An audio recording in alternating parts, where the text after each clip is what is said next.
Good afternoon, everybody. It is August 16th today. This is the last day of red lentils. We've been chewing on red lentils for a little while here.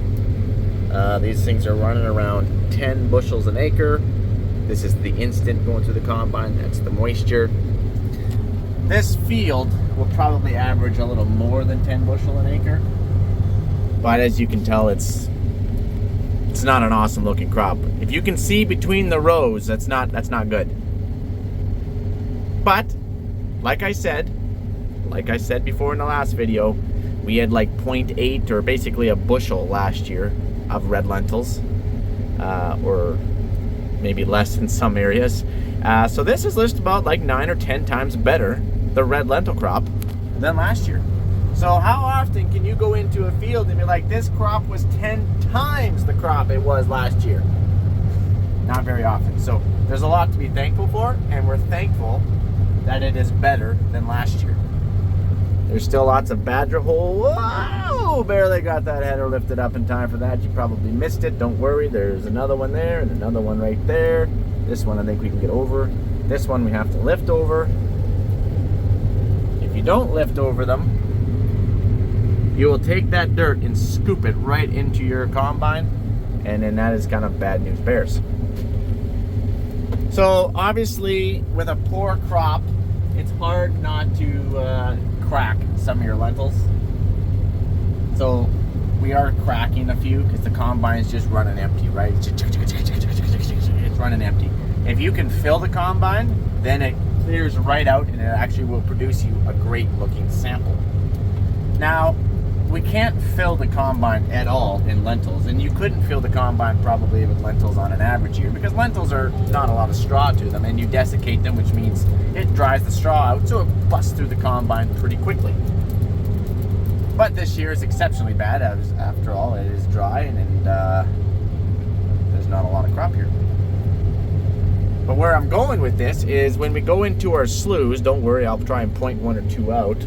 That one right there. So it's got some volunteer wild oats or something, wheat, volunteer wheat. We did not spray this field for grasses because it was so dang clean, as you can clearly tell, with the exception of, I guess, that slough there. So that is where water had pooled this spring when we were getting some rains, and I bet you that slough would probably produce 30 or 40 bushels an acre, which is probably closer to what it should be producing over across the entire field. But that's better than we're 12. No, 11. 12. 11. 12. 11. 12. You get the idea. So it's incredibly windy out there. I would love to get out and walk you through this mechanical flex header that we're rocking here. We are rocking the HD50 hinged F flex draper, and I think this header it is pretty heavy. I do believe it's somewhere around that 15,000 pound mark, but this X9 handles it very well for weight wise. So how can I maybe I can find my header controls here. All right. So we got our manual raise and lower speed right there, right up to 100%. Sorry about the glare.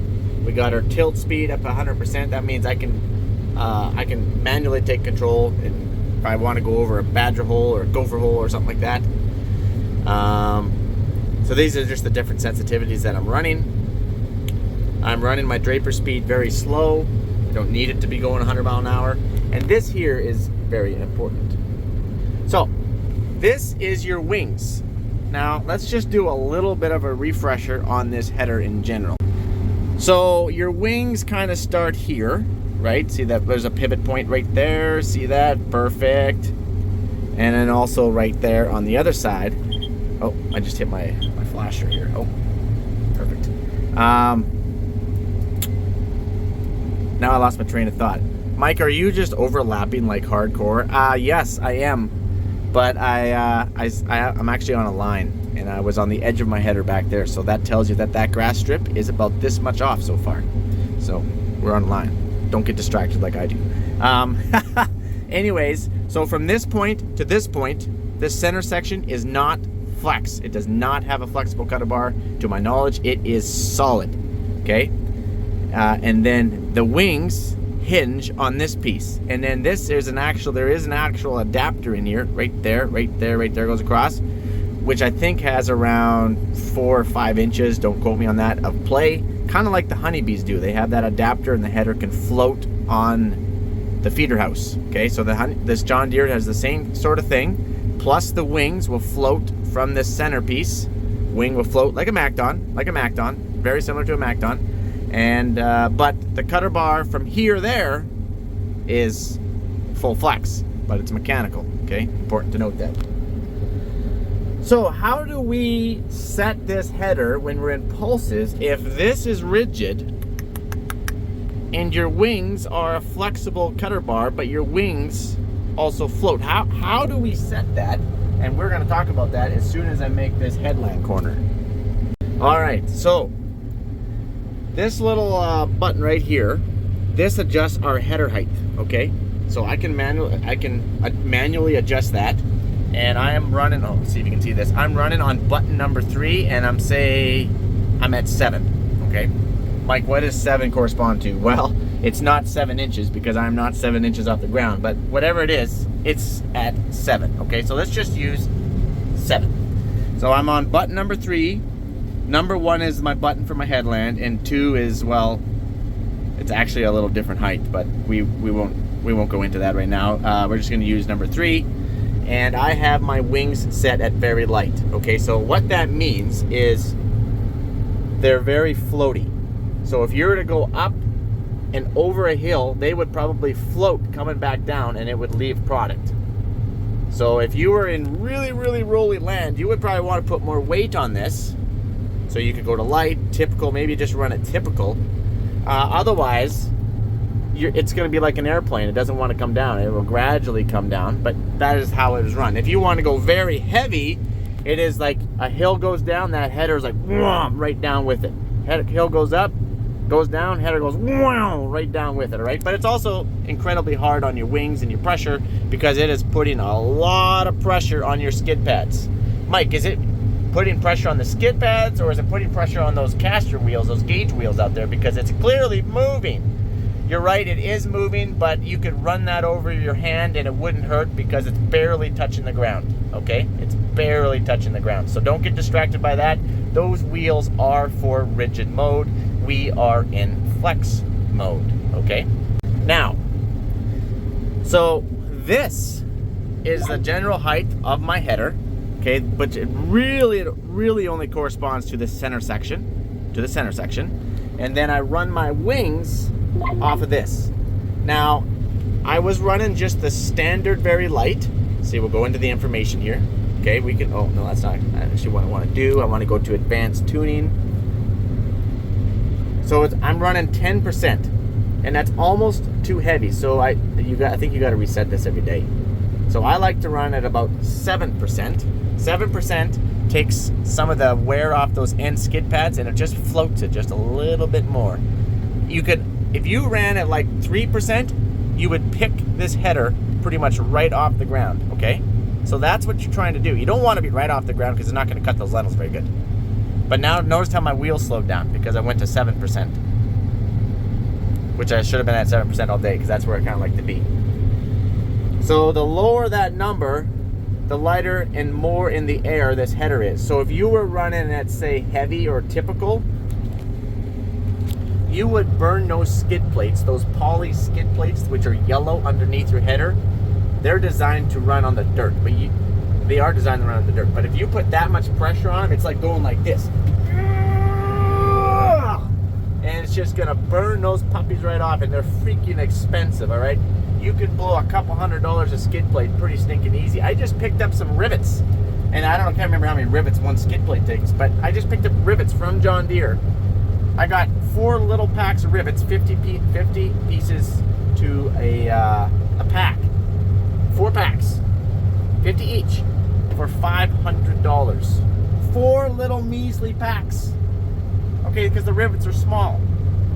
$500 for four little, and those little four little backs, that would not go very far. That would not put very many skid plates on, okay? So you do not want to burn off your poly skid plates because you will go bankrupt trying to put them back on, okay? So we're running super light on our wings, and then we are adjusting this knob and lowering our center. So it is possible, and this actually took a lot of fine tuning. It took me a little while to figure this out because I kind of got to brush the rust off. But if I say wanted to, hold on, I just thought I had my radio off and I thought the grain cart was coming for me here. But anyways, if I wanted to pick the center up to say 10, let's just say 10, I can pick the center up, but I do not adjust my wing float weight, I would do this. I would do this in my lentils, and I've done that, okay? I am cutting on my wings because that's where they are, and I've picked up my center and I'm missing in the center, okay? And you can also do it the other way. If you want to put down your centerpiece, say let's drop it down to 4 or 5, I'm not going to do that, it's kind of hard on guards. You can grind the dirt with that center, and you can pick your wings up so they're floating, and you're not doing a good job cutting out there, but you're doing too good of a job cutting down here, and you're taking some dirt and rocks with you. So it's a fine line for myself anyway. This is how I've been taught and learned how to run it, is you need to adjust your center and your wing float together because you want them to cut together as one, right? Right, you guys got that, makes sense. Okay, so I should show you a field where it took me a little while to figure that out because I actually thought that by just me adjusting this, it adjusted everything.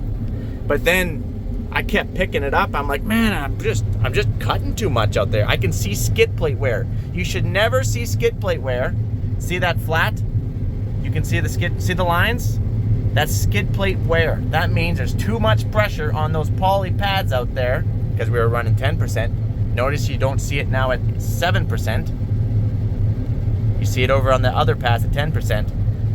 And so I was like, man, I'm burning these skid pads off. Like I'm getting frustrated now. I'm like, $500 for a few rivets. It's going to be $1,000 a skid pad. You know what I mean? Like I'm just like freaking out. I'm like, I got to keep dialing up and get these wings off.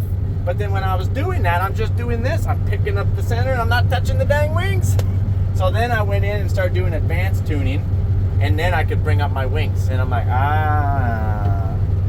okay, that's fair. Well, Mike, how come it took you so long to figure that out? Because I couldn't remember how to put my casters down to make it smile because I got so much going on in my brain and going back and forth so many times, I can't remember everything. So I literally have to relearn, brush the rust off every year. Which also makes it super entertaining. Because you're like learning new things. You're like, oh man, did it do that before? And they're like, actually, Mike, it did. And I'm like, that's awesome. It's like learning new things all the time, you know. So anyways, I'll show you that 10% again. Whoa, not that much. You can see, flat, right behind the tire, not flat. So that is how you level these headers out. Now, how is that any different than the John Deere Hydroflex? That's very different, okay? Because you don't have this rigid piece in there.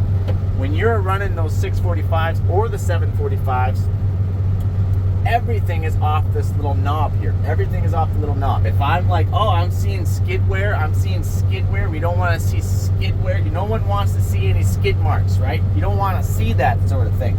So on the other combines, you just pick up on this dial a little bit. You take that 7, bring her to 10, you brought the whole header up, right? Right, that's how that works. And then I'll say again that if I want to go into rigid mode, then all I gotta do is get a button in the other combines. This one I'm gonna get out there and I'm gonna burn off about 3 days to winch this bad boy into rigid mode. That's a whole other topic, as you know. I'm not bitter about it, but I'm a little bit bitter about it. But anyways, that is kind of how this thing works. So, is it awesome? Okay, now you can see right there. You can see that. Okay, hold on. You will. This is a common thing. Well, I shouldn't say it's common. But you see the center wasn't cutting super good, but the wings were. Right? I'm glad that happened. Perfect. Now you guys know what I'm talking about. And obviously, it can get a whole lot worse than that if you keep picking up on the center and not doing your proper work on your wings. Now, In rigid mode, we'll do a whole video about that when we get into rigid mode. We will be there tomorrow. This is our last field of lentils. We're super excited about it because we're sick of cutting 10 bushel lentils. Now, some fields have been going better. Some fields have gone less. I think the best field the other crew did, where they actually caught a couple rains. I think it actually went close to 20 bushel. Our crew, Team 2 or Team 1 or whatever you want to call us, we actually were doing some of the worst stuff, and the worst field we did went about 6 bushel. Again, still about 5 times better than went last year. So we're super excited about that, guys. We will do a video when it comes to rigid, but then that's when you also want to really know what you're running for your light, typical, and heavy, and very heavy. Obviously, the heavier you run it, it's going to be either A, harder on your skid plates if you're on the ground, or B, if you're on your gauge wheels, it sinks down your gauge wheels, puts a lot of pressure on your gauge wheels, and it will make your header go like this when you're going across those drill ridges. And as soon as you go down to light, it will pick it up, since that way it kind of floats across the drill ridges. So there is totally different settings. These are expensive headers, so you want to make sure that you set them right. I'm probably still not setting them right because I'm always learning, just like you guys are, and that's what I love so much about agriculture. We are always continuing to learn new things. So I'm super excited to share that with you guys. And I guess that concludes this video. We will be done these puppies tonight.